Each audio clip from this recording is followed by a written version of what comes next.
नमस्कार दोस्तों, हम और हमारा गार्डन में आपका स्वागत है। दोस्तों, ये मार्च का महीना चल रहा है और अभी भी आप मेरे गुलाब के पौधों पर देख पा रहे हैं कि इतने ज्यादा फूल लगे हैं, कलियां बेशुमार हैं और फूल भी अनगिनत लगे हुए हैं और कलियों की साइज मोटी मोटी है। फूल भी इतने बड़े बड़े साइज के खिले हैं मार्च के महीने में भी। अगर आपके गुलाब में भी इस तरह से अनगिनत कलियां और बेशुमार फूल खिले हैं तो इसका मतलब है कि आप अपने पौधे की अच्छे से केयर कर पा रहे हैं। अगर आपके गुलाब के पौधे में इस समय मार्च के महीने में इस तरह के फूल और इस तरह की कलियां नहीं है तो आप हमारा ये पूरा वीडियो देखें। मार्च के महीने में आप इन सारे कामों को कर लेंगे तो आपके गुलाब के पौधे में भी इस तरह से हमेशा बेशुमार कलियां और अनगिनत फूल साल भर खिलते रहेंगे। तो वीडियो में आप हमारे साथ आखिर तक बने रहें ताकि आप भी अपने गुलाब के पौधों की सही समय पर सही केयर करके और सही समय पर सही न्यूट्रिएंट्स देके इस तरह का रिजल्ट ले पाए। दोस्तों, वीडियो में आगे बढ़ने से पहले मैं यहाँ पर एक बात आपको क्लियर कर देना चाहता हूँ। गुलाब के पौधे से बहुत ज्यादा कलियां और बहुत ज्यादा फूल और वो भी बेशुमार अनगिनत नए ग्रोथ के साथ अगर आप लेना चाहते हैं तो उसके लिए बहुत ज्यादा खाद डालने से आप बहुत अच्छा रिजल्ट नहीं ले पाएंगे। इस तरह का रिजल्ट गुलाब के पौधे पर पाने के लिए साल में कई बार ऐसा सीजन आता है जिस समय पर आपको ये काम कर लेना होगा, जिसके वजह से आप इस तरह का रिजल्ट अपने गुलाब के पौधे से साल भर ले पाएंगे।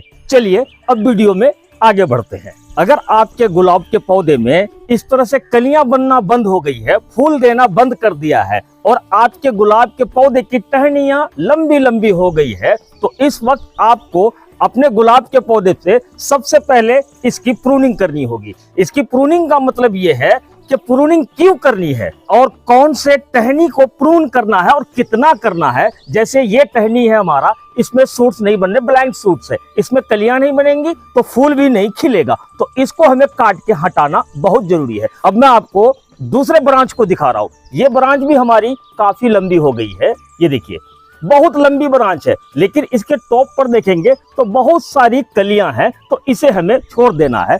आगे जब मैं दिखाऊंगा तो इस वाले पे भी बहुत सारी कलियां बनी हुई है तो इसे हम प्रून नहीं करेंगे, इसे रहने देंगे। लेकिन जितने भी ब्लाइंग सूट वाले लंबी लंबी जो ब्रांचेस है उसको मुझे कट करके हटाना है, क्योंकि मार्च के महीने में ये बहुत अच्छा समय चल रहा है जब आप अपने गुलाब के पौधों की हार्ड प्रूनिंग कर पाएंगे। सॉफ्ट प्रूनिंग तो आप पूरे साल करते रहेंगे, लेकिन हार्ड प्रूनिंग का बहुत अच्छा समय है। तो आपके गुलाब के पौधे पे इस तरह से जितने भी ब्लैंक सूट वाले तने हैं, ब्रांचेस हैं, उन सब को 40 से 50% भी कट करके हटा लेंगे तो आपका पौधा बहुत अच्छे से ग्रोथ लाएगा। तो सबसे पहले ये सारे लंबे लंबे ब्रांच को कट करके हटा लेना है। नीचे से 10 से 12 इंच छोड़ के सभी ब्लाइंड सूट या जो टहनी फूल देते देते लंबी हो गई है, इन सारे टहनियों को आप कट करके हटा लें इस तरह से।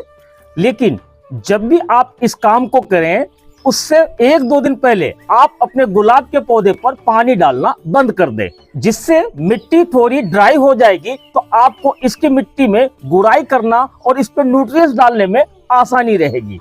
तो हमने 2 दिन पहले अपने गुलाब के पौधों पर पानी डालना बंद कर दिया है और मिट्टी इस तरह से ड्राई हो गई है। तो मैंने अपने गुलाब के उन सभी टहनियों को कट करके हटा दिया है जो ब्लाइंड था या जो टहनियां लंबी हो गई थी फूल देते देते, और इनको कट करने के बाद अब हमारा गुलाब का पौधा कुछ इस तरह से दिखने लगा है। उसके बाद ये जितने भी हमने कट लगाए हैं इस पर हल्दी पाउडर इस तरह से लगा देना है। लेकिन हल्दी पाउडर की जगह आप फंगीसाइड पाउडर को भी लगा सकते हैं, क्योंकि हमने देखा है बहुत सारे लोगों के गुलाब के पौधे में यहाँ से ऊपर से काली होना स्टार्ट हो जाता है और नीचे तक चली जाती है, यानी कि डायबेक की शिकायत आ जाती है। अगर आप कट वाले जगह पर हल्दी या फंगीसाइड पाउडर को लगा देंगे तो इस पर डायबेक की प्रॉब्लम नहीं आएगी। अब आपको अपने गुलाब के पौधे की साफ सफाई करनी है। सबसे पहले इसके मिट्टी की साफ सफाई कर ले। इसमें जो भी पत्ते गिरे हुए हैं या जो भी गुलाब के पौधे के पत्ते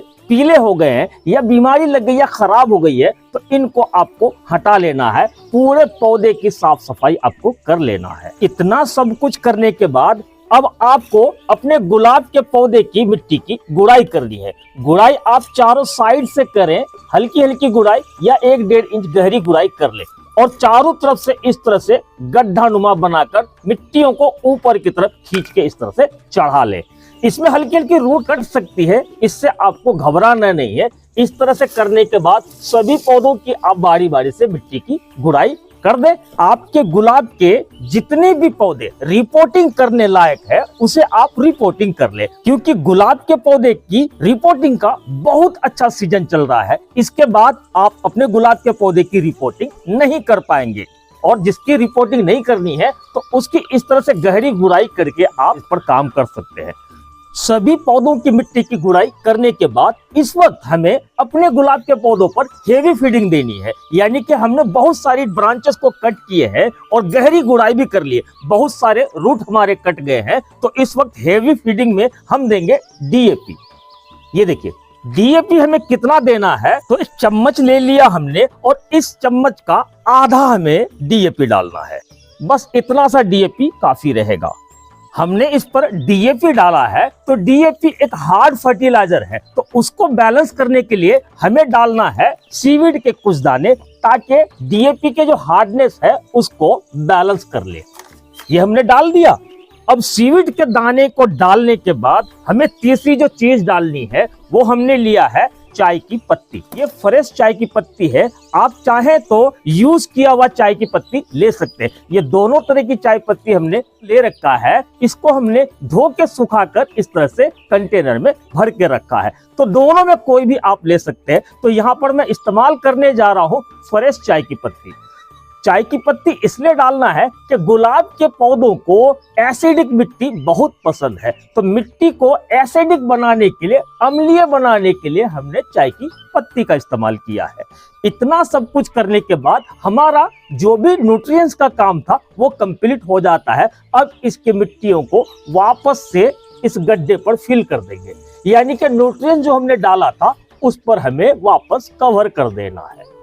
लेकिन अगर आप मिट्टी को एसिडिक बनाने के लिए चाय पत्ती का यूज नहीं करना चाहते हैं तो इसके जगह पे आप फिटकरी का पानी महीने में एक बार इस्तेमाल कर सकते हैं, या नहीं तो सिरके का पानी भी आप महीने में एक बार इस्तेमाल कर सकते हैं।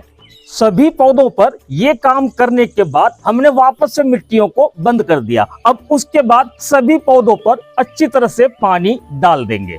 अब पानी डालने के बाद इसे हम उठा के 3 से 4 दिन के लिए छायेदार जगह पर रख देंगे। अगर आप अपने पौधों को 3 से 4 दिन छाए में रखेंगे तो आपका पौधा स्ट्रेस से बचा रहेगा। जो पीरियड आपका 3 से 4 दिन पौधों को छाए में रखने का है, उसी 3-4 दिन आप अपने गुलाब के पौधे की स्टेम पर पानी स्प्रे रोज करें सुबह शाम। अगर 3-4 दिन लगातार सुबह शाम आप अपने गुलाब के सभी टहनियों पर स्प्रे करते रहेंगे तो आपकी टहनियों पे नमी बनी रहेगी, यानी कि खुश्क होने से बचेगा, तो ये इसमें से बड तेजी से निकलेगा। दोस्तों, अगर आपने मेरे बताए हुए तरीके को फॉलो करके अपने गुलाब के पौधों पर ये सारे काम कर लिए तो इस तरह से मेरे गुलाब के पौधों की तरह आपके गुलाब के पौधों में कलियां अनगिनत लगेंगी और बेशुमार फूल भी लगेंगे। तो चलिए अब आपको मैं उन पौधों को दिखाता हूं जो मैंने आज से 10 दिन पहले इन पर ये सारा स्टेप को अपनाया, और 10 दिनों में ही हमारे सभी गुलाब के पौधों ने इतने नए नए ब्रांचेस निकालना स्टार्ट कर दिया, इतनी तेजी के साथ नए नए ग्रोथ लेना स्टार्ट कर दिया। हर टहनी, हर नोट्स पर आप देखेंगे तो यहाँ से ग्रोथ लेना स्टार्ट कर दिया है। बल्कि कुछ ब्रांचेस में तो कलियां भी आना स्टार्ट हो गया है और कुछ पर फूल भी खिलने लगे हैं। तो दोस्तों, आज के लिए बस इतना ही। हमारे द्वारा दी गई जानकारी अगर आपको अच्छी लगी हो तो वीडियो को लाइक करके कमेंट करना ना भूले, और हाँ, वीडियो अगर अच्छी लगी हो तो वीडियो को शेयर भी कर दें। जो लोग अभी तक हमारा ये चैनल सब्सक्राइब नहीं किए हैं वो चैनल को सब्सक्राइब करके बेल आइकन को ऑल पे कर लें, ताकि आने वाले वीडियोस के नोटिफिकेशन आपको मिलती रहे। तो मिलते हैं इसी तरह की पेड़ पौधों से जुड़ी जानकारी लेकर, तब तक के लिए हमें दीजिए इजाजत।